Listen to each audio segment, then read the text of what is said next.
កងទ័ពថៃបានចាប់ផ្ដើមបោះសម្អាតមីននិងយុទ្ធភ័ណ្ឌមិនទាន់ផ្ទុះនៅក្នុងដីស្រែចម្ការរបស់កម្ពុជានៅក្នុងភូមិព្រៃច័ន្ទស្រុកអូជ្រៅខេត្តបន្ទាយមានជ័យខណៈដែលពលរដ្ឋខ្មែរជាង300គ្រួសារនៅក្នុងភូមិនេះនៅមិនអាចត្រឡប់ទៅផ្ទះវិញបានដោយសារតែថៃបិទគប់ផ្លូវដោយទូកុងតឺន័រនិងបន្លាលួសជុំទី1បន្លាលួស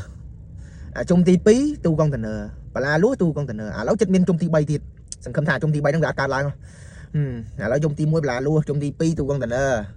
បន្លាលួសទូកុងតឺន័រចង់និយាយមួយម៉ាត់ថាហត់នៅក្នុងពួកនេះហត់បងប្អូនអ្នកដែលបាត់បង់ទឹកដីអ្នកដែលបាត់បង់ផ្ទះសម្បែងបានយល់ពីអារម្មណ៍ហ្នឹងអ្នកដែលហៃអើអ្នកដែលដេកនៅតាវិឡាដេកនៅតាស៊ីសនុកសុខសប្បាយអាហ្នឹងបងប្អូនមិនយល់ពីអារម្មណ៍ហ្នឹងទេបងប្អូនហៃអើបងប្អូនអូខេអ្នកដែលបាត់បង់ទៅបានមានអារម្មណ៍ថាវាយ៉ាងម៉េចហត់ណាស់ហត់នៅនឹងបលាលួសនឹងទូកុងតឺន័រហត់